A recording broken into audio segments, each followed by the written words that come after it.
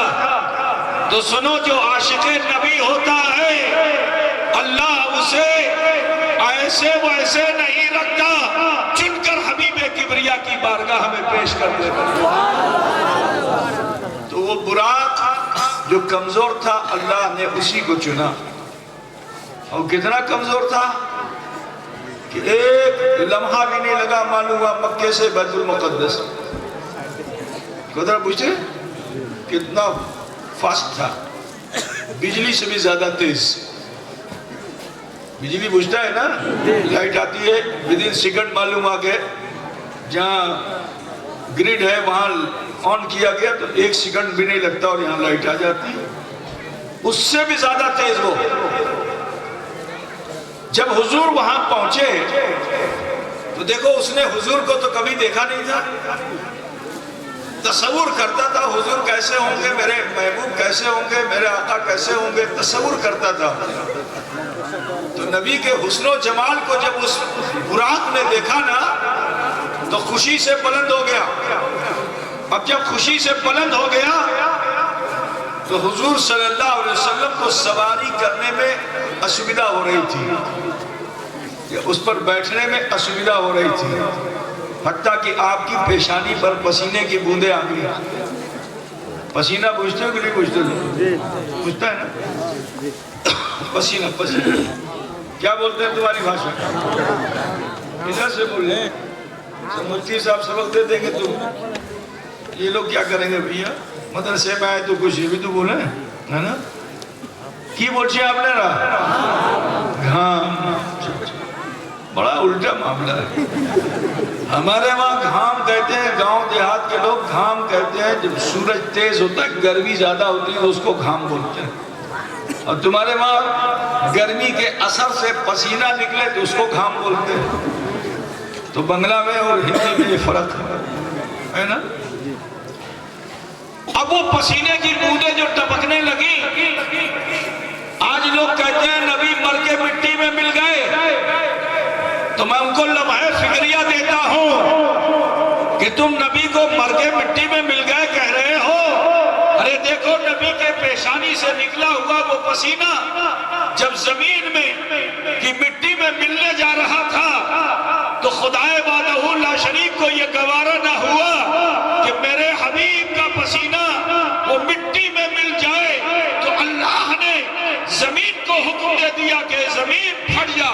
زمین پھٹ گئی اور وہاں سے ایک پودا ہوگا. جیسے ہی یہ پسینہ ٹپکا اللہ نے اس پودے پہ ایک پھول بنایا جس کو گلاب کہتے ہیں. کیا کہتے ہیں؟ اسی میں بس گیا. وہ پسینہ ایسا بسا کہ اب قیامت تک نبی کے پسینے کی خوشبو اس گلاب میں باقی میں کرناٹک میں جہاں تقریر کر رہا تھا، وہاں ایک بوٹنی کا پروفیسر تھا، اس نے کہا یہ حضرت آپ نے کیسے کہہ دیا؟ تو میں نے اس سے کہا تم تو بوٹنی کے پروفیسر ہو اور تمہارے لیے کیا مشکل ہے؟ تم نے پودے سے پودا بنایا، ہائیبریڈ کیا اس کو، کراس کیا اس کو، تو قلم لگایا اس کو، تو جو قلم سے لگایا ہوا پھول ہے کیا وہ اصل پھول کے برابر ہو سکتا ہے؟ اصل پھول کو آپ ایک زمانے تک رکھیں رو خوشبو دیتا رہے گا، لیکن انسان نے گلاب تو بنایا، بڑا ہی خوبصورت گلاب بنایا، لیکن اگر وہ سوکھنے لگے 2 دن میں اس میں سے بدبو آنے لگے گی کہ نہیں آئے گی؟ بولو خوشبو ملے گی؟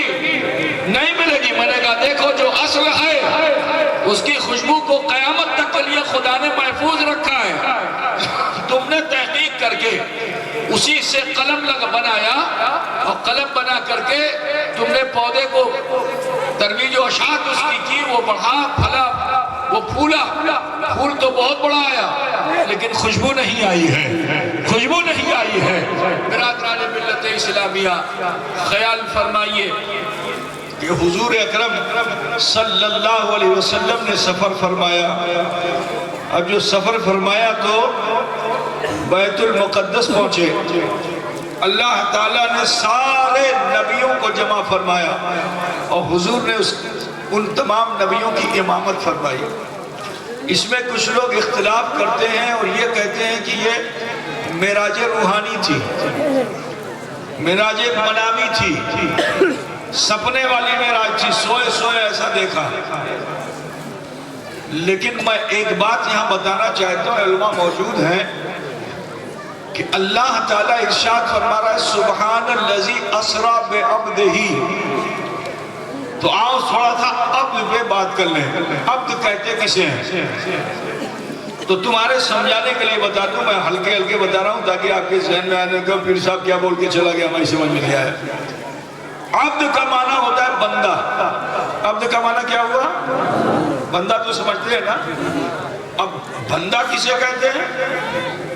بندہ اسے کہتے ہیں کہ جس میں جسم بھی ہو اور روح بھی ہو۔ کوتا بجھ رہا ہے کہ نہیں بجھ رہا ہے؟ جس میں جسم بھی ہو اور روح بھی ہو۔ اگر روح نکل گئی تو بندہ رہا؟ سلام کس کو